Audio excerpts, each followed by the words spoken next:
Kumusta kaibigan? Ang kwento nating itatampok ngayon ay ang napakaganda at maaksyong pelikulang Kung Fu Killer.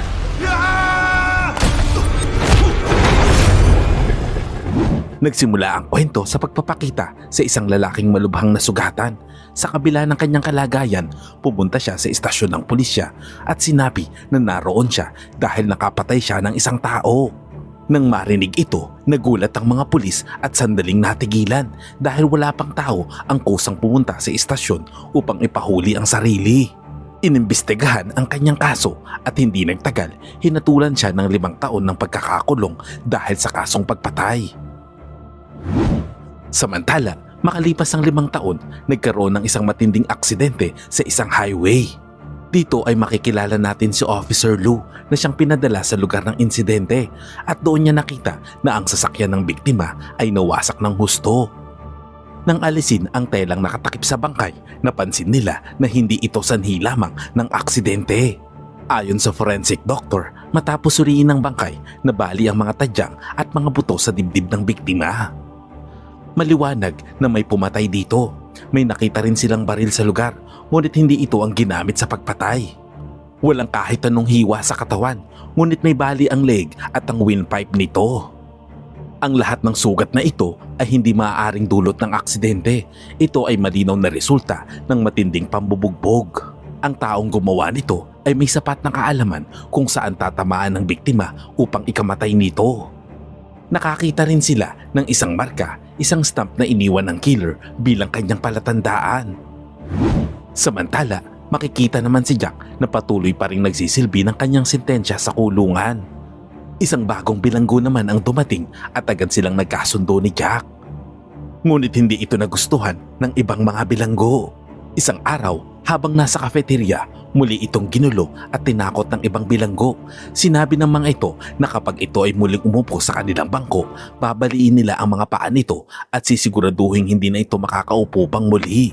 Hindi naman basta-basta nagpasindak ang bagong bilanggo at handa itong lumaban. Ngunit bago pa lumala ang sitwasyon, agad na pumagitna si Jack at pinigilan ng gulo. Habang nangyayari ito, napatingin naman si Jack sa telebisyon kung saan ipinapalabas ang balita tungkol sa pagpatay sa highway. Pagkakita niya sa balita, agad siyang lumapit sa gwardya at sinabing kailangan niyang makausap ang isang tao. Ngunit pinag-fill up lamang siya ng form nito. Dahil sa nakita ni Jack sa balita na napakahalaga, kaya kailangan niyang makipag-usap agad. Ngunit kahit ilang beses siyang nakiusap, hindi pa rin pumayag ang gwardya.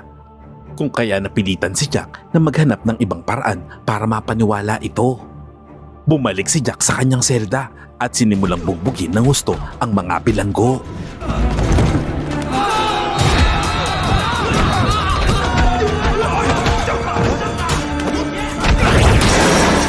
Sa loob lamang ng ilang sandali, nagkaroon ng malaking kaguluhan sa kulungan. Napalibutan siya ng mga mapapanganib na bilanggo mula sa lahat ng panig at sabay-sabay siyang sinalakay. Pero kahit nag-iisa, matindi ring lumaban si Jack at marami siyang napabagsak. Ayaw sana niyang manakit, ngunit nang hampasin siya ng leader ng isang bakal sa ulo, nagliyab ang galit sa kanyang mga mata, isang galit na hindi pa nila kailanman nakita. Binali ni Jack ang mga kamay at paa ng leader at ang huli niyang atake ay muntik ng ikamatay nito. Ngunit napigilan niya ang sarili dahil sumumpa siya na hindi na siya papatay pang muli. Maya-maya, nakontrol din siya ng mga gwardya, ngunit patuloy siyang sumisigaw na kailangan niyang makausap si Officer Luke. Dahil sa gulo na kanyang ginawa at sa gulo na idinulot nito, napilitan itong makipagkita sa kanya. Sinabi ng mga gwardya kay Luke na ang pangalan ng bilanggo ay Jack at sa nakalipas na 3 taon, maayos ang naging record nito. Ngunit bigla itong nagbago nang mapanood sa balita ang isang krimen. Sinabi din ng mga pulis na hinahanap siya nito pagkatapos ay nakipag-away ito sa ibang mga bilanggo at kakaiba ang naging asal. Pagdating ni Luke, agad na nag-request si Jack na gusto niyang bigyan ang kanyang mga kasamahan sa selda ng tigi-isang pakete ng sigarilyo bilang kapalit sa nagawa niya sa mga ito dahil walang kasalanan ng mga ito sa nangyari. Dagdag pa ni Jack na babayaran niya ito sa kanyang susunod na pagpunta. Nagtaka naman si Luke at sinabing hindi na siya babalik sa lugar na iyon. Pagkatapos ay tinanong nito si Jack kung kilala nito kung sino ang pumatay sa biktima. Sinabi ni Jack na ang biktima ay minsan niya nang nakalaban sa isang boxing ring at isa itong magaling na boksingero. Hindi kilala ni Jack kung sino ang pumatay, ngunit alam niya kung paano mag-isip ang killer at simula pa lamang iyon. At muli itong papatay sa mga susunod na araw. Naniniwala si Jack na hindi ito ginagawa ng killer ng walang dahilan. Sigurado siyang may motibo ito. Pwede nitong barilin agad ang biktima, ngunit alam nila kung gaano ito brutal na pinatay. Dagdag pa niya na malamang isa itong psychopath. Hindi naman lubos na kumbinsido si Luke kaya tumayo ito at nagsimulang umalis. Ngunit biglang nagsalita si Jack at binanggit ang 8 mga pangalan. Sinabi niya na ang susunod na biktima ng killer ay isa sa mga iyon. Sinabi ni Jack na malaki ang may tutulong niya sa investigasyon basta tulungan siyang makalabas sa selda. Ayaw maniwala ni Luke, ngunit wala rin naman siyang matibay na ebidensya tungkol sa kaso hanggang sa ngayon, kaya inutusan niya ang kanyang mga tauhan na kunin ang detalye ng 8 taong iyon. Samantala, makikita ang serial killer na nagpaplano ng kanyang susunod na pagpatay. Isinulat niya ang pangalan ng kanyang target sa pader at sa gabing iyon, papatayin niya ang mismong taong iyon. Sa ibang eksena, makikilala natin ang kilalang eskultor na magdamag na nagtatrabaho upang tapusin ang kanyang obra. Ang eskultor na ito ay dating kampiyon sa kickboxing sa buong Asya. 10 taon na ang nakalipas, isang mandirigma na kayang talunin ang kahit sino. Ngunit makalipas ang ilang panahon, nagretiro na ito at naging isang artist. Sa mga oras na iyon, habang ginagawa niya ang kanyang trabaho, bigla niyang napansin ang isang lalaki na pumasok sa loob ng walang pahintulot at umakyat sa kanyang ginagawa. Tinanong niya kung sino ito at binalaan na bumaba sa kanyang obra. Nagpakilala naman ang lalaki at sinabi nitong Wong ang kanyang pangalan. Pagkatapos ay hinamon siya nito na maglaban sila. Ayaw sanang makipaglaban ng eskultor, ngunit nang basagin nito ang kanyang pinaghirapan na puno siya ng galit. Tinanggap niya ang hamon ni Wong at nagsimula ang isang matinding laban sa pagitan nilang dalawa. Napansin niya na mas maikli ang isa sa mga paa ni Wong, ngunit kahit may kapansanan ito, mahusay pa rin itong lumaban. Maraming malalakas at nakamamatay na pag-atake ang pinakawala ng eskultor kay Wong, ngunit nabali ni Wong ang isa niyang paa kaya siya ay napilay. At sa huli, sa isang malakas na sipa, nabali ni Wong ang kanyang leg na naging dahilan ng kanyang pagkamatay. Samantala, nakuha na ni Luke ang lahat ng detalye tungkol kay Jack. Napag-alaman niya na mayroon itong martial arts school, 3 taon na ang nakalipas. Nagturo din ito ng martial arts sa mga pulis, ngunit isang araw nakapatay siya ng isang tao at dahil dito ay nahatulan siya ng 5 taong pagkakakulong. Gusto pa sana niyang makilala si Jack, ngunit nabalitaan niya na mayroon na namang pagpatay ang naganap sa lungsod. Ang namatay ay isa sa mga 8 taong binanggit ni Jack. Agad niya namang pinuntahan si Jack upang kausapin at ipinaalam ang nangyaring krimen. Ngunit alam na iyon ni Jack, alam din niya na ang pagkamatay nito ay dulot ng isang nakamamatay na sipa. Kaya sa pamamagitan ng sipa siya pinatay. Tulad ng naunang biktima, mahusay itong boksingero, kaya sa suntok naman ito pinatay. Hindi na siya nagbigay ng karagdagan pang impormasyon hanggat hindi siya inilalabas ng kulungan. Samantala, ang mga pulis, kahit anong pagsisikap nila, hindi pa rin nila natutukoy ang tunay na dahilan ng mga pagpatay. Dahil ayaw ni Luke na mawala sa kanya ang kasong ito, kaya sa pamamagitan ng rekomendasyon, napapayag niyang pansamantalang palayain si Jack at binigyan niya ito ng temporary pass at isang cellphone na kailangan niyang dalhin sa loob ng 24 oras. Sinabi ni Jack na base sa pagkakasunod-sunod ng mga pagpatay, malinaw na ang killer ay bihasa sa martial arts. Lahat ng kanyang mga biktima ay mga eksperto sa iba't ibang larangan ng pakikipaglaban, kaya malamang na ang susunod na target niya ay isa rin sa kanila. Sinabi niya kay Luke na pumunta sila sa Monk City dahil sigurado siya na doon pupunta ang killer. Samantala, muling makikita ang serial killer na sinusulat ang pangalan ng kanyang susunod na biktima sa pader. Pagkatapos, pinuntahan niya ito sa isang lugar. Ito ay isang dalubhasa sa grappling, ngunit madali lang din itong napatay ni Wong. At nang makarating si Jack sa lugar, huli na ang lahat. Pagkakita niya sa bangkay, tinatansya ni Jack kung paano ito pinatay. Batay sa kalagayan nito, malinaw na gumamit ang killer ng isang mapanganib na grappling technique upang patayin ang kanyang biktima. Habang iniimbestigahan nila ang kaso, biglang napansin ni Jack si Wong na nakatayo sa malapit at pinapanood sila. Agad niyang hinabol ito, ngunit napakabilis ni Wong na parang isang kidlat. Pagkatapos, tumalon siya papunta sa kabilang gusali, ngunit hindi iyon nagawa ni Jack. Tumingin si Wong ng diretso sa kanyang mga mata na para bang hinahamon siya na hindi niya ito kayang mahuli. Pagkatapos nito, umuwi si Jack sa kanyang bahay. Pagkakita pa lang sa kanya, agad siyang sinampal ng kanyang asawa na si Singyong. Ngunit nauunawaan ni Jack ang galit at hinanakit nito, kaya hindi siya nagalit at niyakap na lamang ang kanyang asawa. Humingi rin ng tawad si Jack sa kanyang ama dahil hindi niya ito pinakinggan noon. Dati, iniisip niya na sa pamamagitan ng pagtalo sa ibang mga club ay sisikat ang kanyang pangalan. Ngunit nagkamali siya, may isang tao na namatay sa kanyang mga kamay at doon nagsimulang masira ang lahat. Nang makita siya na nag-aalala, tinalian ni Shin ng isang sinulid ang kanyang kamay, isang bagay na makakatulong sa kanya upang makontrol ang sarili. Samantala, habang tinutulungan ni Jack si Shin sa mga gawaing bahay, napansin niya ang parehong stamp sa isang kahon, ang stamp na iniwan ng killer malapit sa bangkay pagkatapos ng pagpatay. Tinanong niya si Shin kung saan niya ito nakuha. Sumagot si Shin na 3 buwan na ang nakalipas, may isang taong lalaki ang nagpunta sa kanilang bahay at ibinigay ang bagay na ito at sinabing ibigay ko ito sa iyo. Doon napagtanto ni Jack na pati siya ay nasa panganib na rin at kailangan niyang mahuli ang killer sa lalong madaling panahon.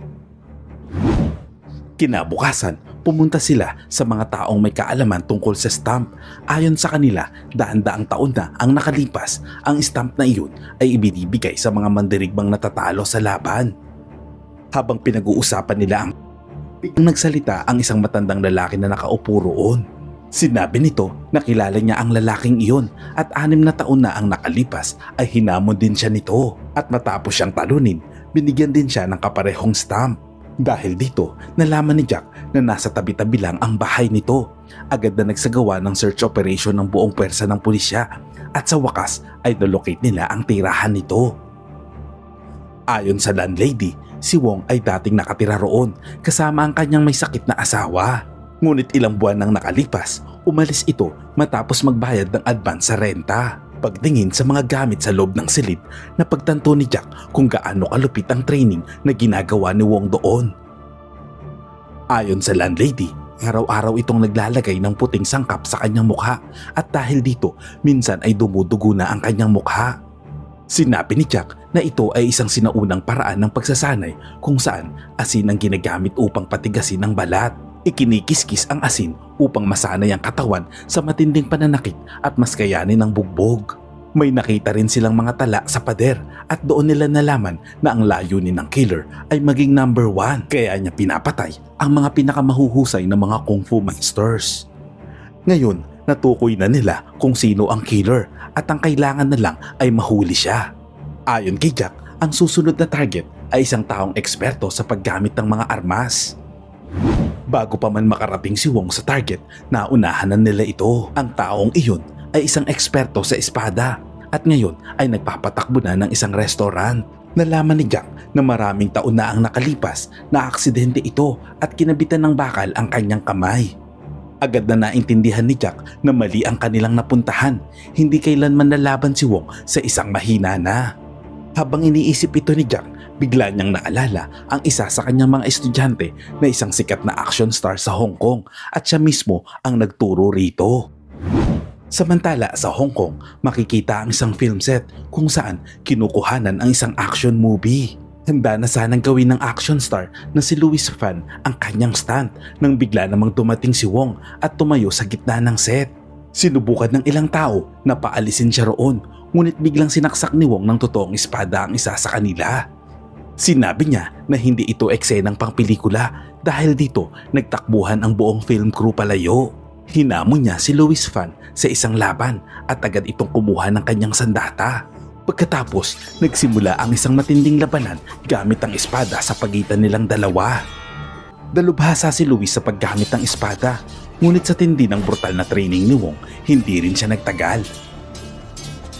Nasaksak ni Wong si Luis sa likod, ngunit kahit nasugatan, hindi pa rin ito sumuko. Maya-maya, nahulog ang espada mula sa kanilang mga kamay. Pagkatapos nito, inatake siya ni Wong gamit ang isang patalim at paulit-ulit niyang sinaksak si Luis. At sa huli, sa paghiwa sa ugat sa kanyang leeg, tuluyan itong namatay. Sinabi ni Jack na matindi ang pagkahumaling ni Wong na maging number 1 at kailangan siyang mapigilan. Kung hindi ay papatayin niya ang lahat ng tao na sa tingin niya ay mas magaling sa kanya. Samantala, tinawagan ng police commissioner si Luke at sinabi na ang huling 3 pagpatay ay laman na ng mga pahayagan. Ngunit ang pagpatay noong nakaraang gabi ay medyo naiiba. Ang lalaking iyon ay konektado sa industriya ng pelikula. Dahil dito, matinding pressure ang ibinibigay ng media sa pulisya tungkol sa kasong ito. Gusto nang isara ng commissioner ang kaso, ngunit humiling si Luke ng 72 oras para mahuli ang killer. Samantala, sumikat na ang killer sa media na pinangalan ng Kung Fu Killer. Lalo pang lumala ang takot ng mga tao, kaya pati mga estudyante ng judo, karate at kung fu ay nagsimulang matakot sa kanyang pangalan. Isang araw, nakatanggap ng tawag ang pulisya mula kay Wong, ngunit si Jack lang ang gusto niyang makausap. Sinabi niya na hindi niya ba ito pasasalamatan dahil siya ang dahilan kung bakit siya nakalabas ng kulungan. Ayon pa dito, mahusay si Jack sa larangan ng kung fu at kung gugustuhin nito, maaari siyang makalabas sa kulungan. Ngunit mas pinili nito na itago ang kanyang lakas. Sinabi din nito na nadismaya siya kay Jack nang magkita sila sa bubong. Umaasa ito na sa susunod na magkaharap sila ay bibigyan siya nito ng isang matinding laban. Nagbanta din ito na papatay ng asawa ni Jack kung hindi siya pagbibigyan sa kanyang hamon. Pagkarinig nito, nagngit-ngit sa galit si Jack. Ngunit sinabi ni Wong na may isang paraan lang upang mapigilan siya at iyon ay ang patayin siya. Habang nag-uusap sila, na-trace naman ng pulisya ang kanyang lokasyon.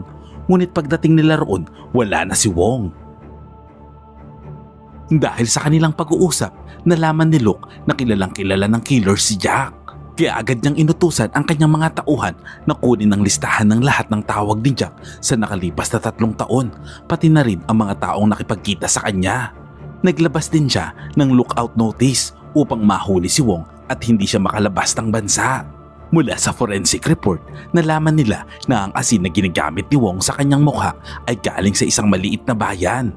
Agad silang pumunta sa bayang iyon at sa wakas ay natagpuan ng kanyang bahay. Ilang sandali pa, pinasok ng mga pulis ang bahay ni Wong, ngunit wala silang nahanap dito. Sinabi ni Luke na wala pang napapatunayang krimen laban dito. Hinala pa lamang ang lahat, kaya nagbilin siya na huwag itong papatayin. Nang makita ni Luke ang mga sariwang bulaklak na nakalagay malapit sa abo ng kanyang asawa, naunawaan niya na naroon lang ito sa paligid at malaki ang posibilidad na bukas ay babalik ito dahil kaarawan ng asawa nito kinabukasan. Agad na inutusan ni Luke ang lahat na ibalik sa dati ang mga gamit. Hindi dapat magmukhang may taong nagpunta roon. Pagkatapos nito, naglagay sila ng mga surveillance camera sa iba't ibang lugar upang sa oras na bumalik si Wong kinabukasan, agad nila itong mahuhuli. Kinabukasan, tama ang kanilang hinala. Bumalik si Wong. Makikita sa mukha nito ang kakaibang lungkot na para bang may nagawa siyang napakalaking kasalanan. Samantala, sa pamamagitan ng isang flashback, makikita ang kanyang may sakit na asawa na unti-unting lumalala ang kalagayan. May cancer ito at walang sapat na pera si Wong para maipagamot ito. Hindi niya kayang tiisin ang sakit ng kanyang asawa. Kaya isang araw, dala ng matinding galit at desperasyon, sinakal niya ang leeg at pinatay ito. Tinapos niya ang paghihirap ng kanyang asawa. Hindi ito namatay dahil sa cancer. Namatay ito sa mga kamay ni Wong at dahil dito, hindi mapatawad ni Wong ang kanyang sarili. Balik sa kasalukuyan, habang siya ay papunta sa kanyang bahay, bigla niyang napansin ng ilang aso na nakatali at tila sadyang pinatahimik ang mga ito. Doon niya napagtanto na may kakaiba sa lugar, kaya imbis na dumiretso, agad niyang iniba ang direksyon ng kanyang bangka. Nang mga oras na iyon, binabantayan siya sa pamamagitan ng mga surveillance camera. Ngunit bigla na lamang siyang nawala sa paningin ng mga pulis. Dahil dito, agad silang kumilos. Samantala sa presinto, lumabas ang phone records ni Jack at ang CCTV footage sa kulungan at ang kanilang natuklasan ay nakakagulat. Nakita ni Luke na si Wong ay paulit-ulit na bumibisita kay Jack sa loob ng nakaraang 3 taon at sa mga recording malinaw na magkakilala silang dalawa. Dahil dito, agad na tinutukan ni Luke ng baril si Jack dahil sa hinalang sangkot din siya kay Wong. Sa kawalan ng ibang paraan, inagaw ni Jack ang baril mula sa kanila, ngunit wala siyang intensyon na saktan ng sinuman. Pagkatapos, ikinulong niya ang lahat at tumakas mula roon. Samantala, makikita naman si Wong na isa-isang pinapatumba ang mga pulis na humahabol sa kanya. Nag-utos si Luke sa kanyang mga tauhan na sangkot din si Jack sa nangyari, kaya pinapahuli niya ito at kung kailangan ay barilin din ito. Nang marinig ito, nagpanik si Shin at agad na nagsimulang hanapin si Jack. Samantala, nang makarating si Wong sa kanyang bahay, napansin niya na wala roon ang abo ng kanyang asawa. Dumating naman si Shin at ipinakita ang abo at sinabing layuan nito si Jack dahil kung hindi niya makukuha ang abo ng kanyang asawa. Nagalit si Wong at agad niya itong inatake. Isang matinding labanan ang naganap sa pagitan nilang dalawa. Ngunit si Shin ay bihasa rin pala sa paggamit ng espada. Sinabi ni Wong na ang kakayahan ni Shin ay panglaro lamang, hindi para sa pagpatay. Pagkatapos ay malubhang nasugatan si Shin. Papatayin na sana niya ito, ngunit biglang dumating si Jack. Nang makita niya si Shin ay napagtanto niya na kritikal na ang kalagayan nito. Agad siyang sumigaw at tumawag ng ambulansya, ngunit walang sumagot. Dahil napatay na ni Wong ang lahat ng pulis, wala nang makakatulong pa dito. At sa sandaling iyon, muling nagkaharap sina Jack at Wong. Pinigilan ni Shin si Jack na makipaglaban, ngunit hindi siya nakinig at inatake nito si Wong. Nagkaroon ng matinding kaguluhan sa pagitan nilang dalawa. Samantala, nabasag naman ang base ng abo at kumalat mula sa kamay ni Wong. Nang makita ito, nagwala si Wong sa galit. Hinabol niya si Jack na parang baliw at sa gitna ng laban, pareho silang nahulog sa tubig. Sinubukan ng pulis na hanapin sila, ngunit biglang pinatay ni Wong ang isang pulis at kinuha ang bangka nito. Hinabol ni Luke ang bangka at pagkalipas ng ilang sandali, napalibutan nila si Wong. Ngunit hindi inisip ni Wong ang kanyang kaligtasan, kaya binangga niya ang bangka ng mga pulis. Pag-ahon nila sa tubig, nakatakas na si Wong. Hindi nagtagal, dumating naman ang ambulansya at dinala si Shin sa ospital. Sa sandaling iyon, si Jack naman ay tinuturing na isang pugante. Kinontak niya si Luke at sinabing hindi siya sangkot kay Wong. Sinabi niyang ito mismo ang lumapit sa kanya sa kulungan upang magpaturo ng kung fu. Tinuring siya nito na isang guro at wala siyang ideya na gagamitin nito ang sining na iyon upang kitilin ang buhay ng iba. Dagdag pa ni Jack, hinamon siya nito sa isang laban, ngunit mariin siyang tumanggi rito. Tinanong naman ni Luke na kung bakit hindi niya ito sinabi noon pa man. Sagot ni Jack na kung sinabi niya na kakilala niya ito dati pa ay hindi na siya kakailanganin nito, mananatili siyang nasa kulungan at hindi niya maililigtas si Shin. Sinabi din ni Jack na binalaan siya nito na kung hindi siya makikipaglaban sa kanya, papatayin niya si Shin. Kaya naman, napakahalaga na dapat siyang makalabas ng kulungan. At ang tanging paraan para mailigtas si Shin ay kailangan niyang patayin si Wong. Sinubukan siyang pigilan ni Luke, ngunit desidido na si Jack kaya agad siyang umalis.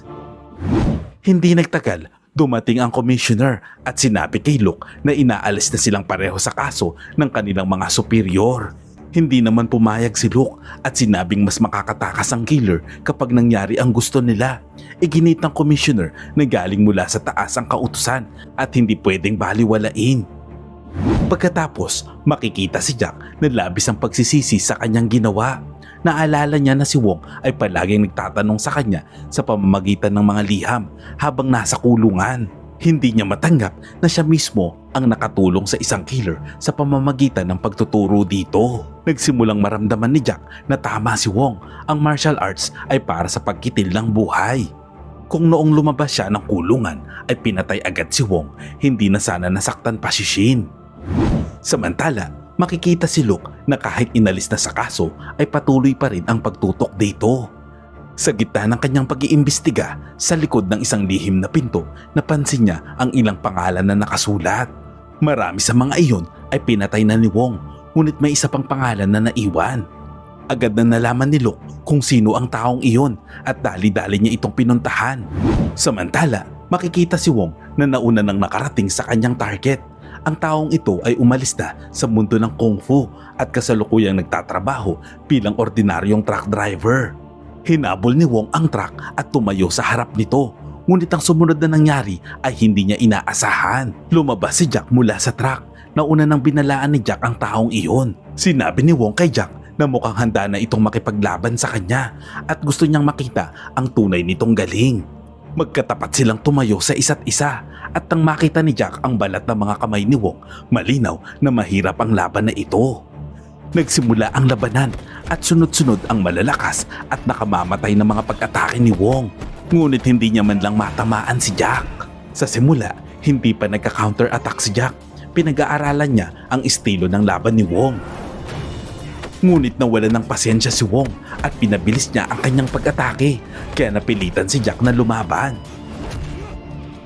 Ginamit ni Wong ang kanyang grappling technique, ngunit parang isda si Jack, madaling nakatakas sa mga kamay nito.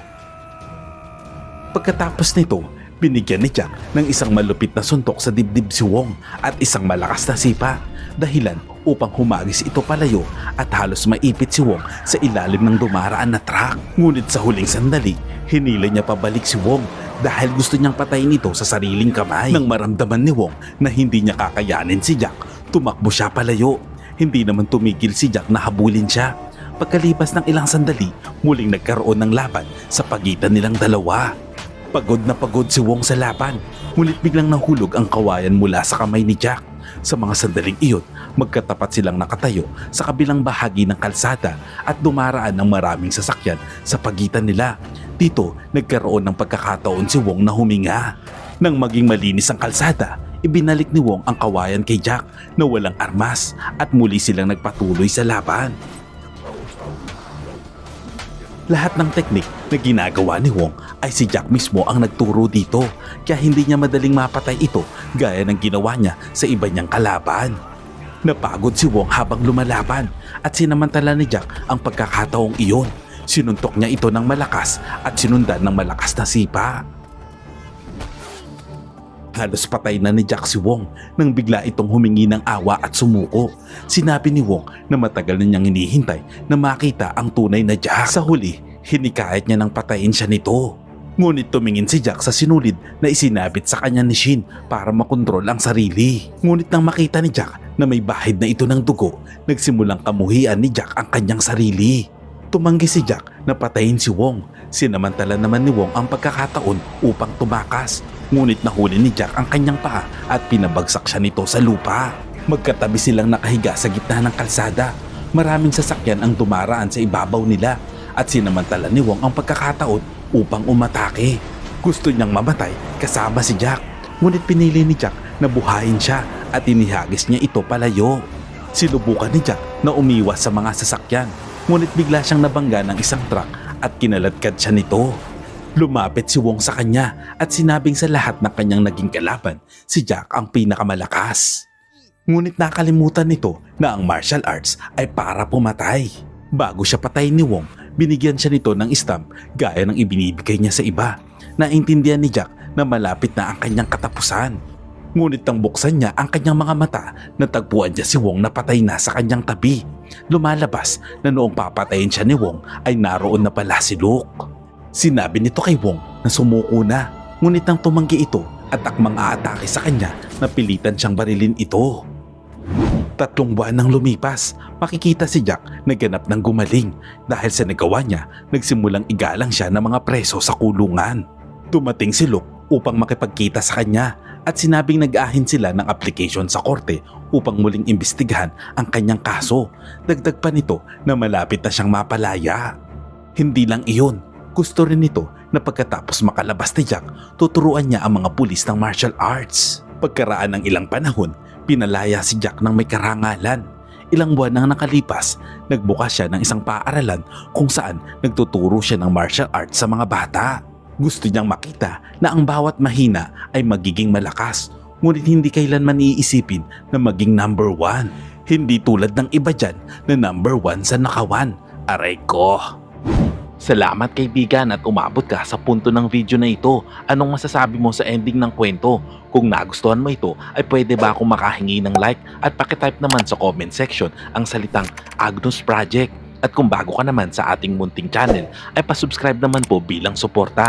At para maipagpatuloy natin ang paghahatid ng magagandang movie recap, panoorin mo na rin po ang buong movie pag may time ka. Sana'y nagustuhan mo kaibigan ang kwentong ating itinampok. Kung magkagayon ay baka naman pwedeng pakilike ang video ito at pasubscribe na rin sa aking channel.